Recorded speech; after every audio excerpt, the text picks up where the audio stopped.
Bonjour, donc dans ce document, nous allons voir l'application des pourcentages.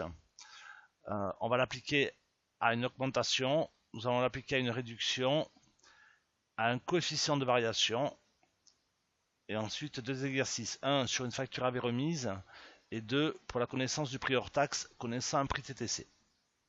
D'accord, allons-y pour le premier. Donc, lorsque vous voulez appliquer une augmentation, vous prenez le prix initial et vous multipliez par 1 plus T sur 100. C'est-à-dire si l'augmentation c'est de 20%, vous faites prix initial fois 1 plus 20%. Ça vous donnera le prix final. Donc on a mis l'exemple ici. Augmentation de 20% sur un prix de 10 euros. Donc on fait 10 euros fois 1 plus 20%. Il ne faut pas oublier de mettre les parenthèses sur la machine à calculer. Et ça donne 12 euros.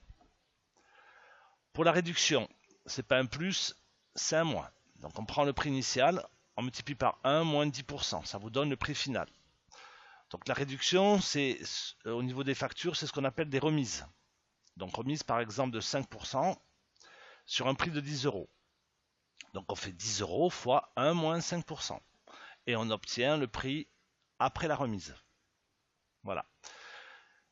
Maintenant, si par exemple vous connaissez le prix d'une valeur d'une marchandise à telle date, c'est-à-dire 15 euros en 2014, et le prix de cette marchandise l'année suivante.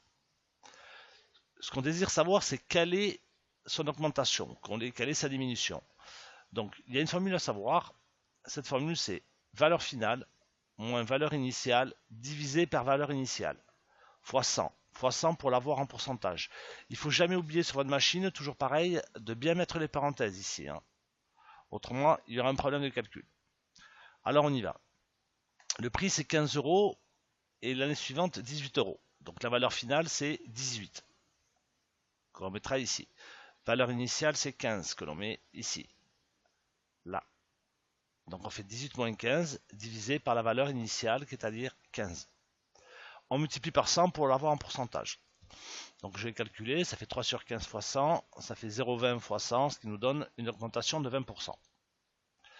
Donc vous avez en fait sur les pourcentages, première formule, c'est un coefficient de variation. Appliquer une réduction, c'est la deuxième formule. Voilà. Et la toute première, appliquer une augmentation. Donc on va l'appliquer sur une facture maintenant. Donc on a un prix de produit de 150 euros. 150 euros hors taxe.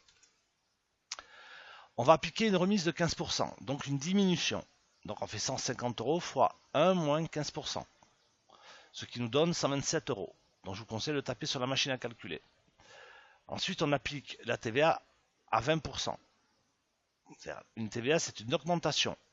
Donc on fait 127, on reprend ceci, et vous appliquez la TVA, qui est une augmentation, donc on fait fois 1 plus T sur 100, donc fois 1 plus 20%, ce qui donne 153 euros.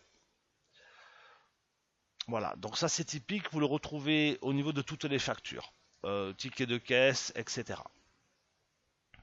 Donc maintenant, une question qui peut se passer, c'est, on connaît le prix de TTC d'un produit, on connaît la TVA, mais on désire connaître le prix hors taxe, on l'a oublié. Donc pour ça, on réécrit l'équation, prix initial, c'est-à-dire le prix hors taxe, fois 1 plus l'augmentation, c'est-à-dire la TVA. Ici, c'est le taux de TVA, en fait. Voilà. Ce qui nous donne le prix TTC. Donc on n'a plus qu'à remplacer par ce qu'on connaît. Le prix TTC, c'est 150 euros. Le 1 plus 20%, c'est 1,20. Donc on obtient prix hors taxe fois 1,20 égale 1,50. Donc le fois 1,20 ici, on va le passer entre guillemets de l'autre côté, ce qui va nous donner 150 divisé par 1,20. Le fois, pour l'annuler, de l'autre côté, il passe en divisé. Donc 150 divisé par 1,20, ce qui nous donne 125 euros hors taxe. Voilà, donc lorsque vous ne connaissez pas le prix hors taxe, vous réécrivez la formule, vous changez le prix TTC, vous changez le taux, et vous le faites passer de l'autre côté. Et vous obtenez le prix hors taxe. Voilà, donc ce cours en fait comporte 3 formules. Première, augmentation. Deuxième, réduction. Troisième, coefficient de variation. Et ceci est appliqué 1 pour les factures et 2 pour connaître le prix hors taxe lorsqu'on vous a donné simplement le prix TTC. Je vous remercie.